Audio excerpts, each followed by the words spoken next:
దేవుని యొక్క వాక్యాన్ని చదువుకున్నాము. పరిశుద్ధ గ్రంథములో నుండి ఆదికాండము 32వ అధ్యాయము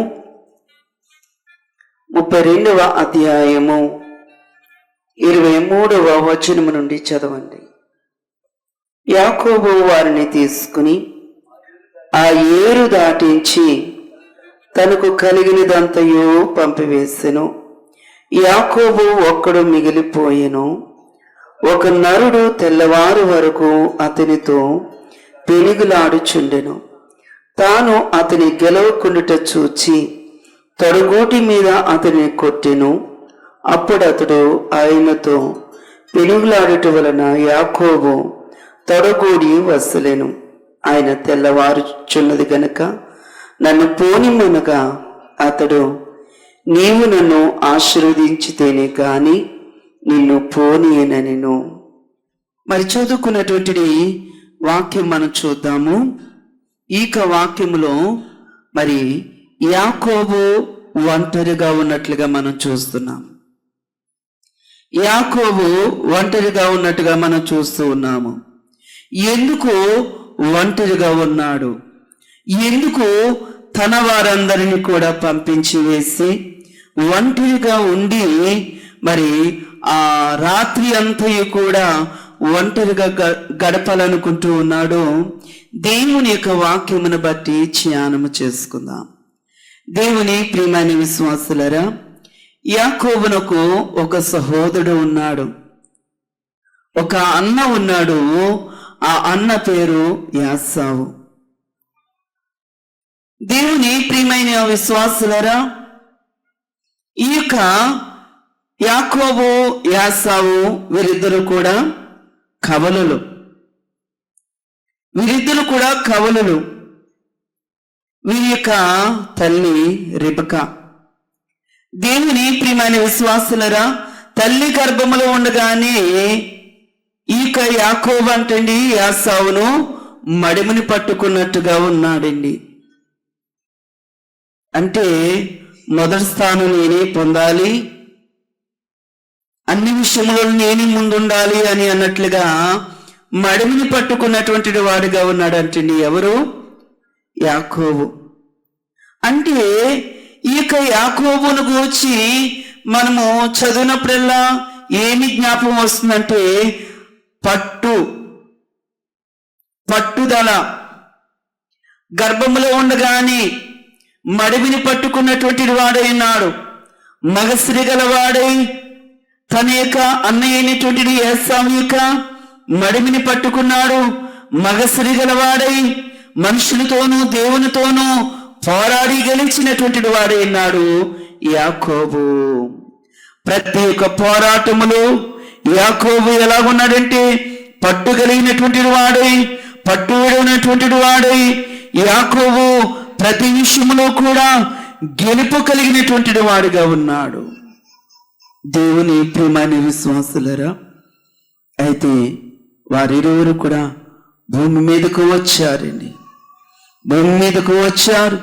దేవుని ప్రియమైన విశ్వాసులరా, కడుపులో ఉండగా తన మడిమిని ఎలాగైతే పట్టుకుని ఉన్నాడు, అలాగనే తన ఆలోచనలు కూడా అలాగే ఉన్నాయి. ఏమైనా కానీ తన యొక్క అన్నయ్య యొక్క జాస్యత్వ హక్కును తను పొందుకోవాలనుకున్నాడు. ఆ ప్రథమ స్థానమును తను తీసివేసుకోవాలనుకున్నాడు. అది సాధ్యమవుతుంది అంటారా అండి? మనం అనుకుంటాం కదా, నేను కూడా మా యొక్క స్థానంలో ఉంటే, మా అన్ని స్థానంలో ఉంటే ఎంత బాగున్నో అండి. నేను కూడా పెద్దవాడినే ఉంటే, నేను ముందు పుట్టుంటే ఎంత బాగున్నో, ఆ స్థానం నాకు వస్తే ఎంత బాగున్నో అని మనం ఊహించుకుంటాము. కానీ అది సాధ్యమవుతుందా? సాధ్యము కాదు. కానీ యాకోబు యొక్క తెలివితేటలతో అజాష్టపు హక్కును తను సొంతం చేసుకున్నాడు. పట్టుగలిగిన వాడు, జ్యేష్ఠత్వపు హక్కు విషయంలో పట్టుగలిగిన వాడు, తెలివైనటువంటి వాడైనాడు, చురుకైనటువంటి వాడుగా ఉన్నాడు. కనుక అవకాశం కొరకు ఎదురు చూస్తున్నాడు. తన అన్న ఆ వేటకు వెళ్ళి వస్తూ ఉంటుంటే ఎర్రని చిక్కుడుకాయ కూర వండి పెట్టాడంటండి. దేవుని ప్రియమైన విశ్వాసులారా, వేట నుండి వచ్చాడేమో, అడవి నుండి వచ్చాడేమో, మంచి ఆకలితో ఉన్నాడు.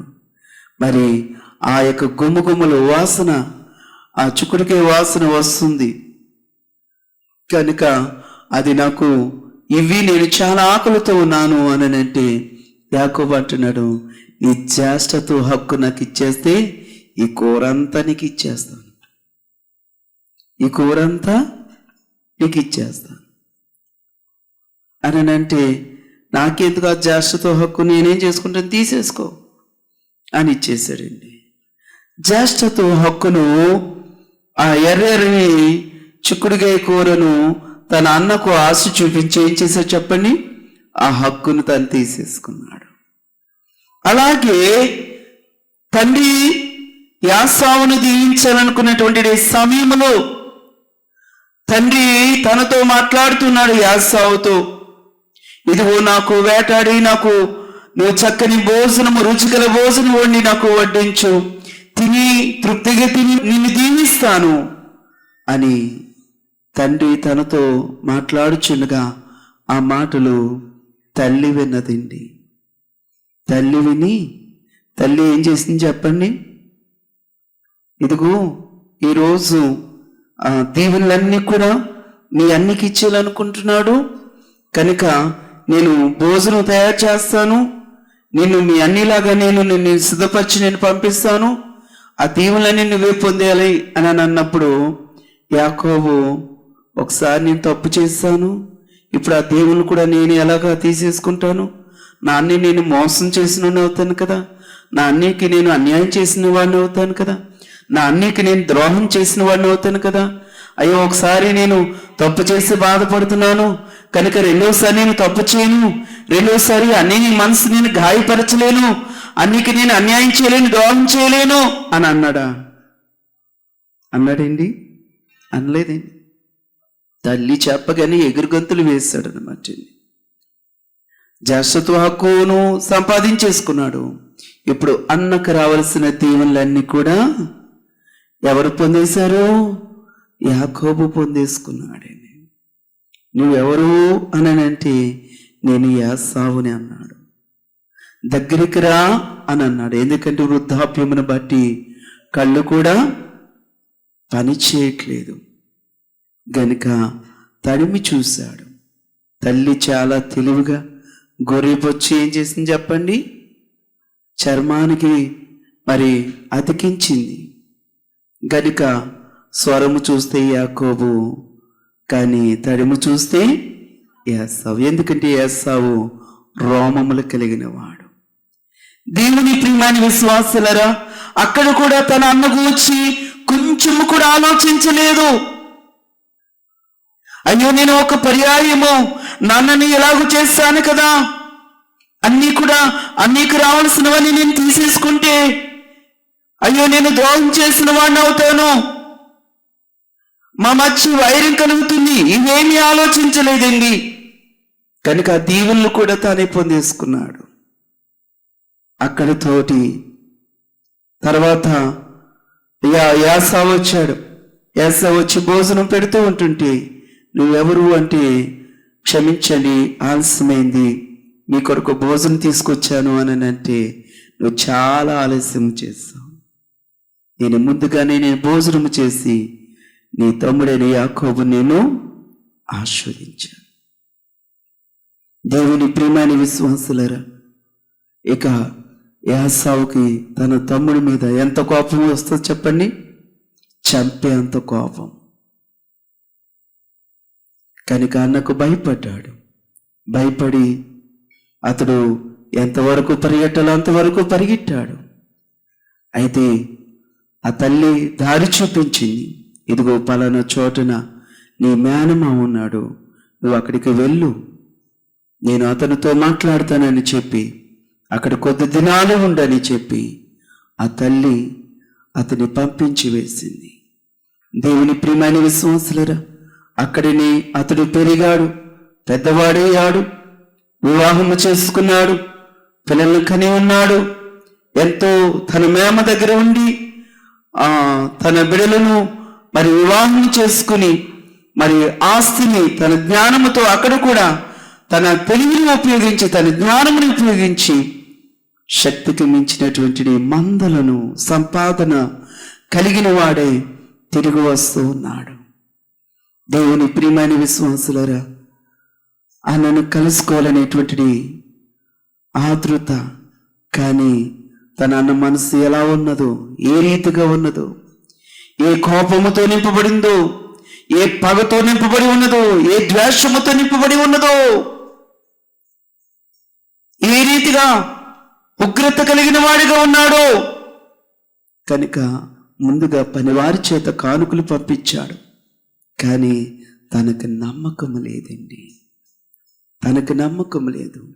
ఇవేమి కూడా తన అన్న యొక్క ఆవేశాన్ని చల్లార్చలేవని, తన కోపము తగ్గించలేవని, తన ద్వేషము ఆపలేదని యాకోబు గ్రహించి యాకోబు తన కుటుంబాన్ని కూడా పంపించి వేసి ఏకాంతముగా ఉండటానికి అక్కడే ఉండిపోయి ఆ రాత్రి ఏం చేస్తున్నట్టే దేవుని నామములో కన్నీళ్లు విడిచుచూ ప్రార్థన చేయించి ఉన్నాడు.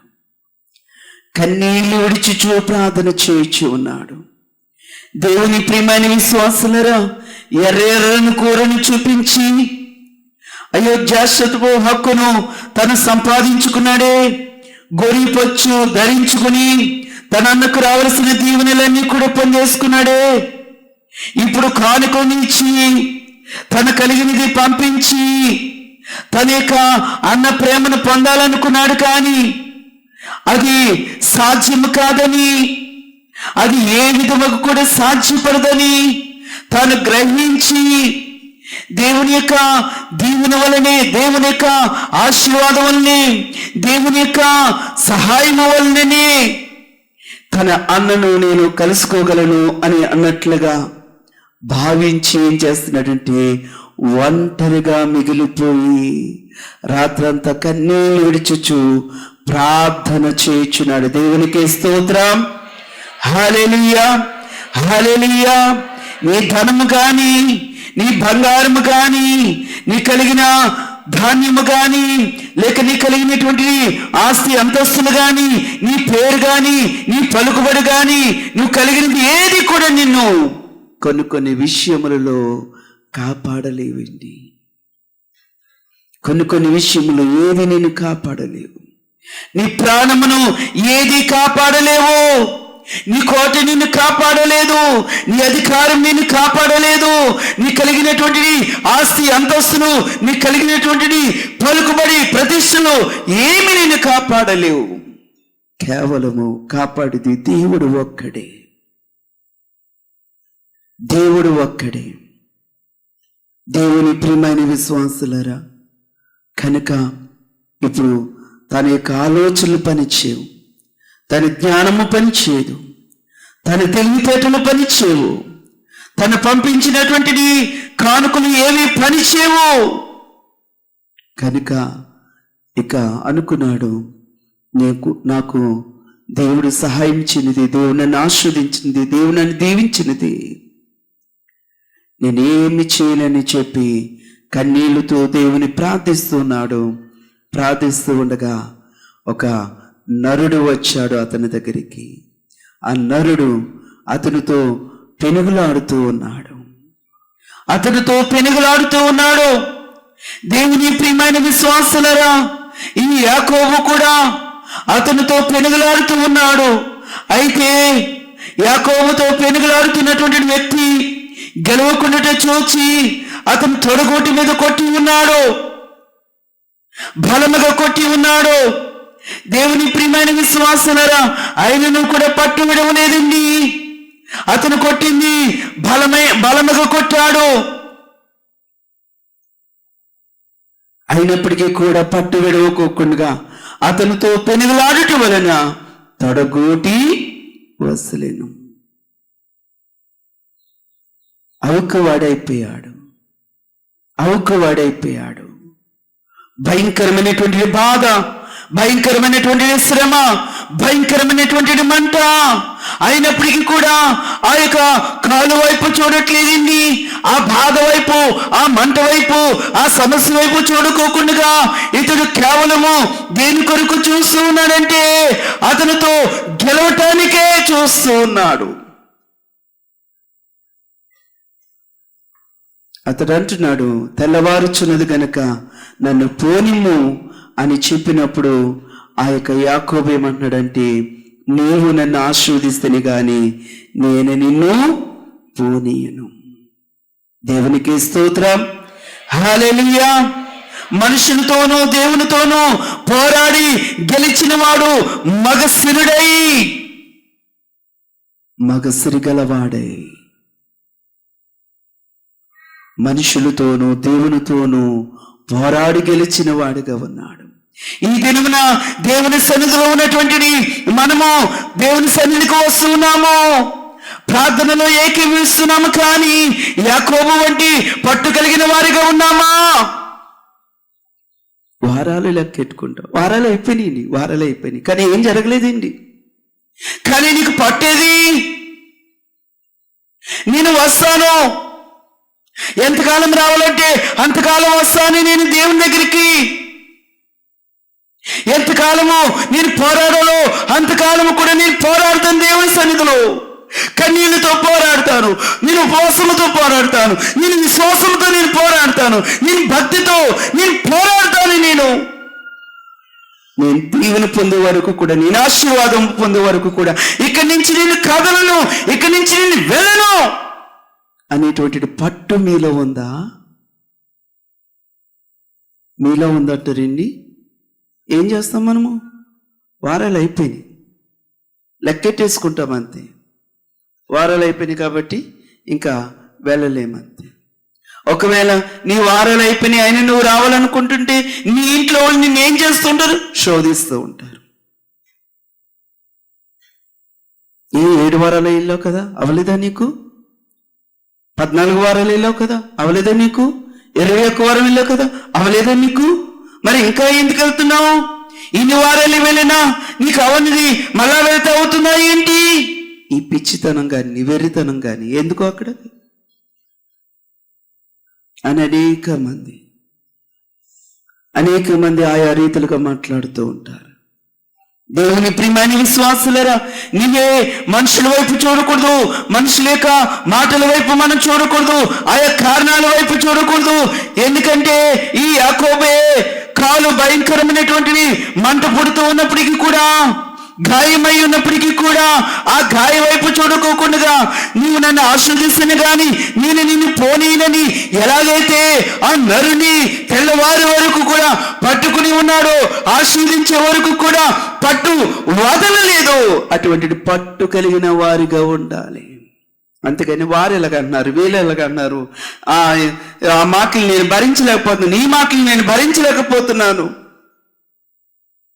వారి మాటలు నేను వినలేకపోతున్నాను అనేటువంటి వాటి వైపు మనం చూడకూడదు. కేవలము దేవుని వైపే మనం చూడాలి, దేవుని వైపే మనం చూడాలి. మరి మనము దేవుని సన్నిధిలో ఎంతో చక్కగా ప్రార్థన చేసుకోవాలి. సంవత్సరం అంతా కూడా నీవు నీ కుటుంబంతో నువ్వు క్షేమంగా ఉన్నావంటే అది నీ గొప్పతనమా? నీ గొప్పతనమా? దైవజనులు దేవదాసయ్య గారు రాసినటువంటి కీర్తనలు ఎంతో గొప్పగా ఉంటాయండి. భక్తులు రాసినటువంటి కీర్తనలు చాలా గొప్పగా ఉంటాయి.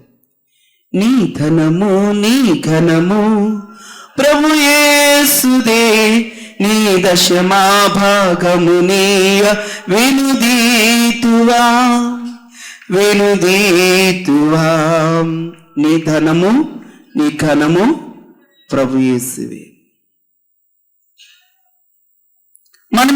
మనం పొందుకున్నవన్నీ కూడా, మన దగ్గర ఉన్న ధనము, మనకున్న ఘనము, ఘనత, పేరు, ప్రత్యేకతలు, గుర్తింపు, ఇవన్నీ ఎవరివి?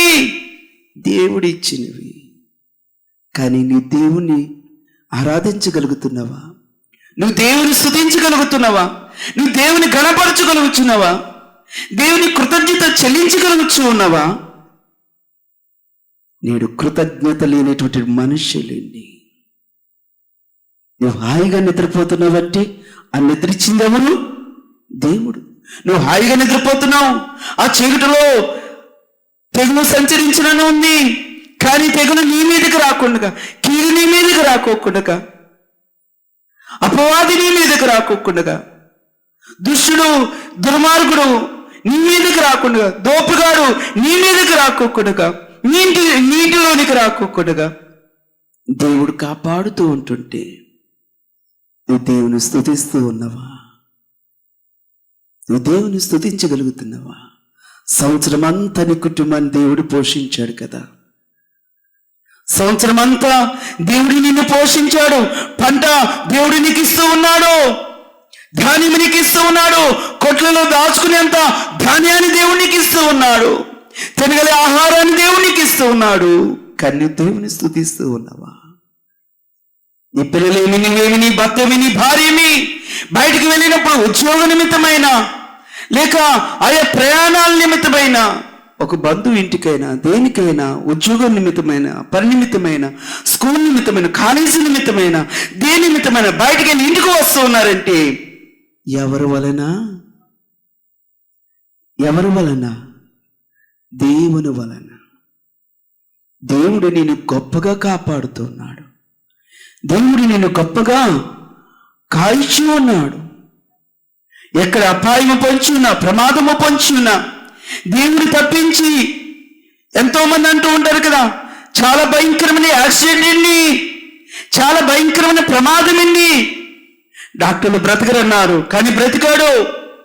అయ్యో చెయ్యి బాగోదేమో అనుకున్నాము, కాలు సెట్ అవుదేమో అనుకున్నాము, కానీ దేవుడు నిన్ను అన్ని విషయములలో దేవుడు నిన్ను బాగు చేసి నిన్ను నిలవబెడితే నువ్వు దేవుని స్తుతిస్తూ ఉన్నావా?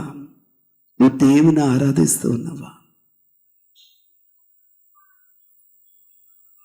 లోకములకు చెడుగు ఎక్కువ అగుచున్నది అంటున్నారు దైవజనులు దేవదాసయ్య గారు. ఆ చెడుగుపై మంచిది అవనట్లు మనం ఏం చేయాలంట? కడవరకు ప్రార్థన బోనీయుడి. మనం ఎప్పుడు కూడా ప్రతి విషయంలో ప్రార్థించేవారిగా ఉండాలి, బలముగా ప్రార్థన చేయవారిగా ఉండాలి. నీ ఇంటిలో చెరిగిపోతున్నా లేక బయట వారి విషయంలో చెరిగిపోతున్నా ఆ చెరుగుపై మంచిది అవ్వాలి అని అంటే కడవరకు ప్రార్థన చేయవారిగా ఉండాలంట. మనము దేనినైనా జయించాలి అని అంటే బహుగా ప్రార్థన చేయాలి, బలముగా ప్రార్థన చేయాలి. యాకోబు ఏం చేస్తున్నాడు? కన్నీళ్లతో ప్రార్థన చేయగా ఒక నరుడు అతనితో పెనుగులాడినప్పుడు గెలిచే వరకు కూడా విడిచిపెట్టలేదు. తన బాధ వైపు, తన గాయం వైపు, తన యొక్క నొప్పి వైపు, మంట వైపు చూడలేదు. నేటి దినాన్ని మనం కూడా అలాగే దేవుని ఆశీర్వాదం కొరకు మనము పోరాడేవారిగా ఉండాలి. లోకంలో ఉన్న వాటి వైపు చూడకూడదు, లోకంలో ఉన్న వాటి వైపు మనం చూడకూడదు. బలవంతుడైన దేవుని వైపు మనం చూడాలి. దేవుని ప్రియమైన విశ్వాసులరా, దైవజనులు దేవదాసయ్య గారు కూడా వ్రాసినటువంటి ఇక కీర్తనలో బహుగా ప్రార్థన చేయడి, ఇక మీదట బహుగా ప్రార్థన చేయడి, బహుగా ప్రార్థన చేసి బలము సంపాదించుడి, మహిలో కీడును గెలువుడి, దేవునికి ఎప్పుడు మహిమ కలగనీయుడి. మనమే ఓడిపోయేవారిగా ఉండకూడదు. శత్రువు చేతులు గాని లేక మరణమందు గాని, మరణ ఎందు గాని, అపాయమందు గాని, కీడి ఎందు గాని, శోధన ఎందు గాని, సమస్య ఎందు గాని, శత్రువు ఎందు గాని, వ్యాధి ఎందు గాని, అపాయమందు గాని, ఇబ్బందులు ఎందు గాని, చిక్కులు ఎందు గాని దేని ఎందు ఓడిపోకుండా దేవునికి మహిమ కలిగినీయుడి. ఎప్పుడు అంటే మనము ఏమి చేయాలి? బహుగా ప్రార్థన చేయడి, ఇక మీదట బహుగా ప్రార్థన చేయడి, బహుగా ప్రార్థన చేసే బలమును సంపాదించుడి, మహిలో కేడును గెలువుడి, దేవునికి ఎప్పుడు మహిమ కలగనీయుడి. దేవుని ప్రియమైన విశ్వాసులరా, యాకోబు వంటి పట్టు కలిగిన వారుగా, యాకోబు వంటి రోషము కలిగిన వారుగా ఉండాలి. అంతేగాని మనము మెడచాచి పక్కగా చూడకూడదు. వాళ్ళేమన్నారు, వీళ్ళేమనుకున్నారు, వాళ్ళేమనుకున్నారు అనేది మనం చూడకూడదు.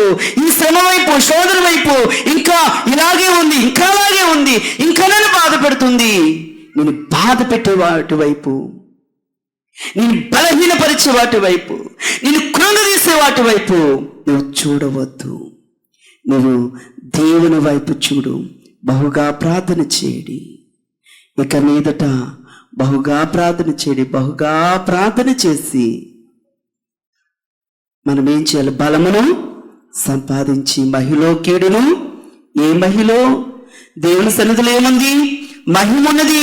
ఆ మహిమ ద్వారా కీడుని గెలిచి దేవునికి ఎప్పుడో మహిమ కలగనేది. ఓడిపోకూడదు. మనము ఇది అవలేదు, అది అవలేదు అని మనం అనేటువంటి వారిగా ఉండకూడదు.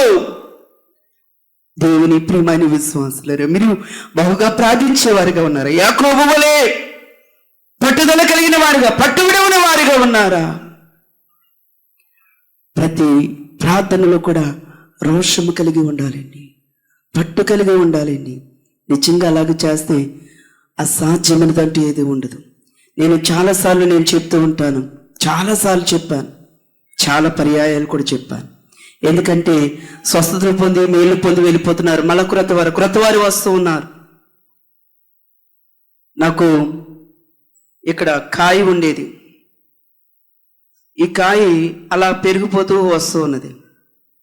నాకు చాలా భయం వేసేది. అయితే హాస్పిటల్కి వెళ్తే సర్జరీ చేయాలి, కానీ అది మళ్ళా పెరుగుతుందని చెప్పారు. అప్పుడు మనకు ఎలా ఉంటుంది? సర్జరీ పడుతుందంటేనే భయం వేస్తుంది, అని మళ్ళా పెరుగుతుందంట, మళ్ళా చేయాలంట, మళ్ళా పెరుగుతుందంట. అప్పుడు మనకు ఎలా ఉంటుంది? ఇంకా భయం. అయితే ఇంకా హాస్పిటల్ అని పేరే ఎత్తలేదు నేను. అయితే ఇదేమో పెరిగిపోతుంది. అయితే ఇక్కడ శాలలో ఉన్నప్పుడు అనేక మంది వచ్చి నాతో ఏమండేవారు అంటే, అమ్మా ఇక్కడ కాయ ఉంది, అమ్మా అక్కడ కాయ ఉంది, అమ్మ ప్రార్థన చేయండి అనేవారు.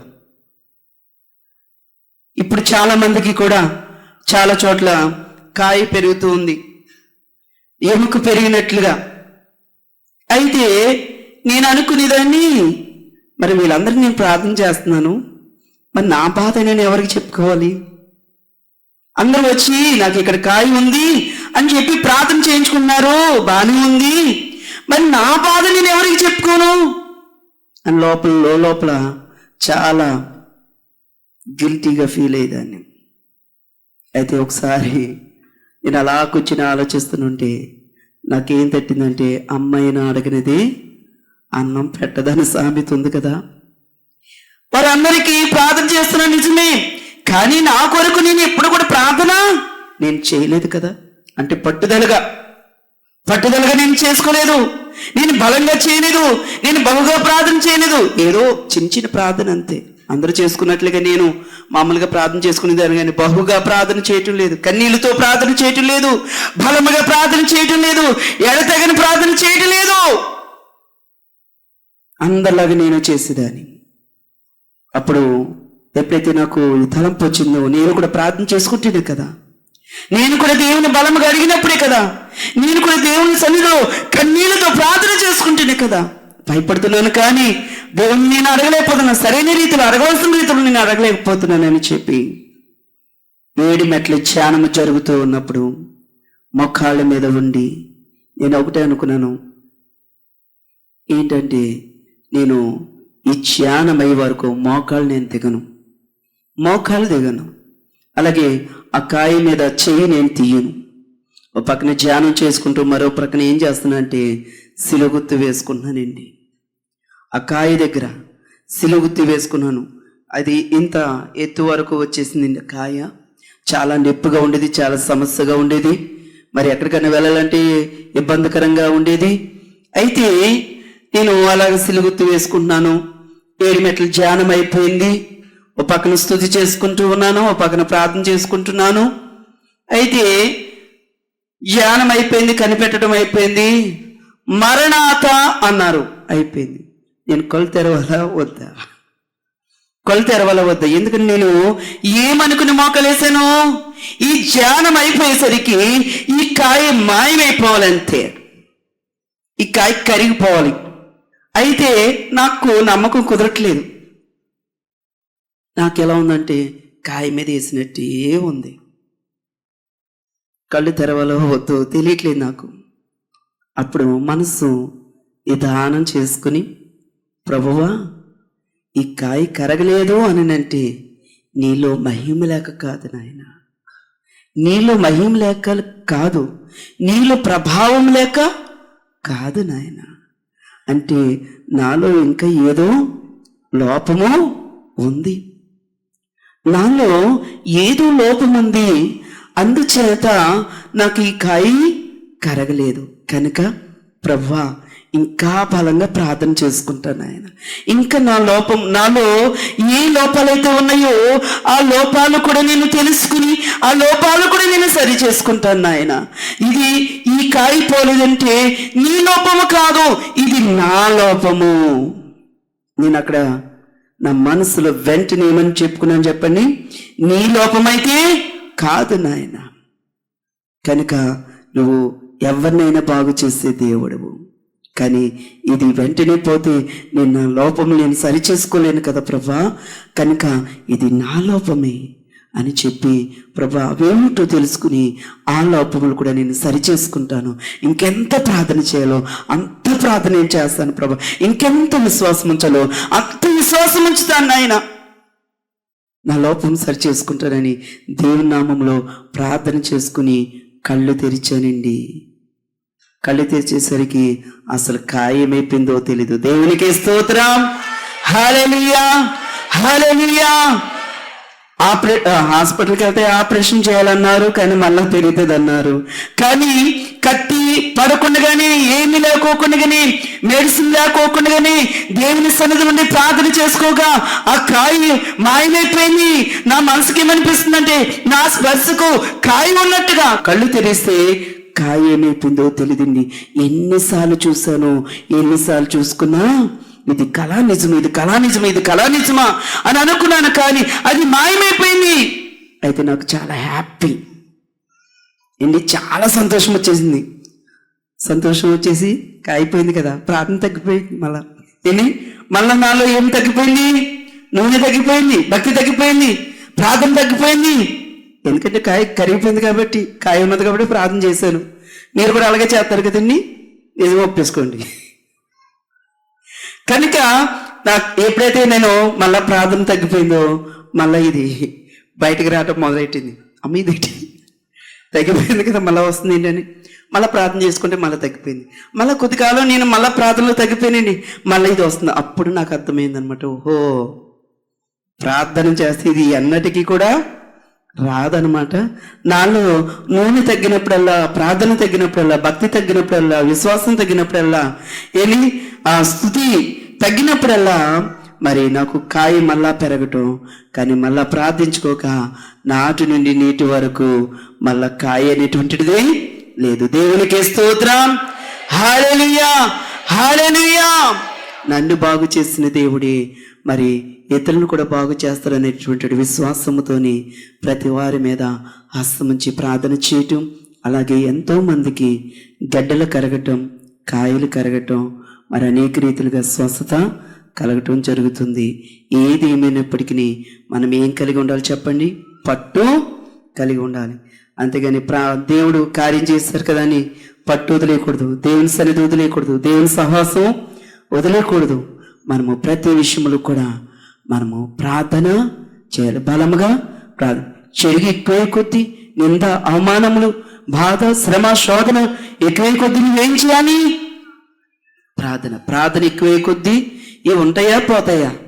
ఏంటి నిలవగలవా? నిలవలేవు.